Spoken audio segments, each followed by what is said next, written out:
আসসালামু আলাইকুম। চলুন একটি ভিডিও দেখে আসি, তারপরে ভিডিওটি শুরু করি। আপনি এখানে কথা বলেন, মিডিয়ার সামনে কথা বলেন, বিচার তো কিছুই এখনো তো কোনো পর্যায়ে নেই। আপনি যেও কথা বলেন আপনার আসামকে খারাপ না, খালাস পাবে তা বলি না। আমি বলছি যে আমি বিশ্বাস করি, যখন সাংবাদিকরা প্রশ্ন করে আমাকে যে আপনার আসামি খালাস পাবে কিনা, আমি বলেছি আমি বিশ্বাস করি যে আমার দৃঢ় বিশ্বাস যে আমার আসামি খালাস পাবে। সেটা তো বলতেই পারি আমি। আমার বিশ্বাস, আমার চেষ্টা, সে জায়গাটা আমি বলতেই পারি। যদি ভুল হয় আমার আদালত আমাকে সংশোধন করবেন। না, ভালো করছেন। তাছাড়া আমার না বলে উপায় কি? আমি যদি বলি আমার আসামি খালাস পাবে না, তাহলে তো মানে জাতি এবং মাননীয় আদালত লর্ডশিপও বলবেন যে কেমন লয়ার আমি স্টেট ডিফেন্সে নিয়োগ দিয়েছি যে আসামির ফাঁসি চাই। তাহলে তো এটা আরো খারাপ, আপনার জন্য খারাপ, আমার জন্য খারাপ। এই জন্য তো প্রথমে একজনকে রিমুভ করতে গেছে। ভিডিওটিতে কি দেখলেন?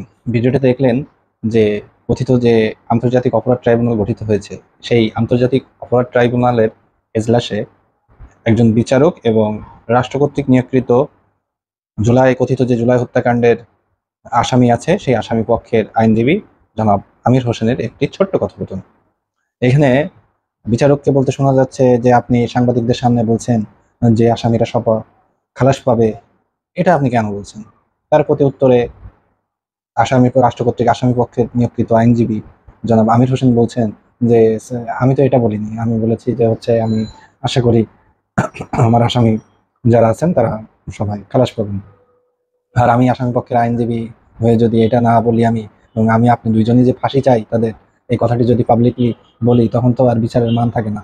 এরকম কথাবার্তা তাদের ভিতরে হয়েছিল।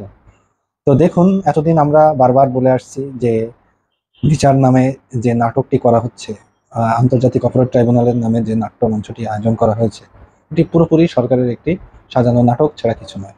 এখানে শেখ হাসিনা সহ অন্যান্য যাদেরকে আসামি করা হয়েছে তাদেরকে বিচারের নামে তাদেরকে মৃত্যুদণ্ড দিবে, এটা তাদের সুচিন্তিত এবং স্থির করা একটি মেটিকুলাস প্ল্যান। এর মাধ্যমে শেখ হাসিনাকে হত্যা করতে চায় তারা, এবং বিচারক রায়ও দেবে শেখ হাসিনার মৃত্যুদণ্ড। এখানে বিচার টিচার যা দেখছেন এগুলো সব নাটক। সেই কথাটি কিন্তু আবার প্রমাণিত হলো আসামি পক্ষের আইনজীবী এবং বিচারকের কথোপকথনের মাধ্যমে। তিনি হেসে হেসে বলছেন যে তিনি ফাঁসি চান আসামিদের, শেখ হাসিনা সহ স্বরাষ্ট্রমন্ত্রী আসাদুজ্জামান খান কামাল এবং অন্যান্য যারা আছে তাদের ফাঁসি চান, তিনি এটি হেসে হেসে বলছেন। তো বিচার অঙ্গনে যে নেক্কারজনক ঘটনাটি ঘটাচ্ছে বর্তমান সরকার, এটি ইতিহাসের পাতায় একটি ঘৃণিত এবং বাজে উদাহরণ হিসাবে চিহ্নিত হয়ে থাকবে আগামী দিনগুলোতে। এবং জুলাই হত্যাকাণ্ড যে একটি মেটিকুলাস ডিজাইনের হত্যাকাণ্ড ছিল, জুলাই আগস্টে সংঘটিত যে হত্যাকাণ্ডগুলো হয়েছিল, এবং এটা যে এখন যারা ক্ষমতায় আছেন সেই ডক্টর ইউনুস গং এবং তার দোসরেরা সম্মিলিতভাবে একত্রিত হয়ে মেটিকুলাস ডিজাইনের মধ্যে ঘটিয়েছিল, এটার একটি বাস্তব প্রমাণ হচ্ছে আজকের আদালতের যে কথোপকথন, এটির মাধ্যমে কিন্তু প্রমাণিত হয়।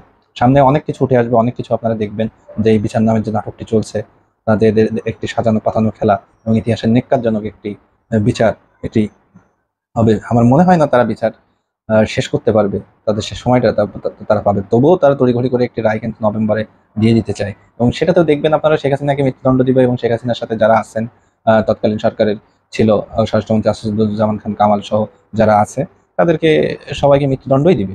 আর ওই যে যে তৎকালীন যে আইজিপি আছে, ইতিমধ্যে তো একটা ফাঁস হয়েছে আপনার, এই যে আম জনতার তারেক আছে, তিনি কিন্তু ইতিমধ্যে বলেছেন যে এই জামাতের যে আইনজীবী শিশির মনিরের সাথে তৎকালীন আওয়ামী লীগ সরকারের সময় নিয়ে যেত আইজিপি, একটি চুক্তি হয়েছে 1,000 কোটি টাকার। 1,000 কোটি টাকা ঘুষের বিনিময়ে তিনি রাজসাক্ষী হতে রাজি হয়েছেন। হয়তো তিনি কিছু সাজা 1-2 বছর রাজসাক্ষী হওয়ার জন্য খাটবেন, অথবা সেফ এক্সিট পাবেন, এবং কারা অভ্যন্তরেও তাকে কিন্তু রাখা হয়েছে জামাই আদরে।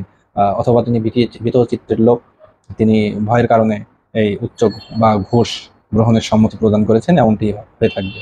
তো দেখতে থাকুন সামনে আরো কি হয়। সবাই ভালো থাকবেন। আজ এ পর্যন্ত। জয় বাংলা, জয় বঙ্গবন্ধু।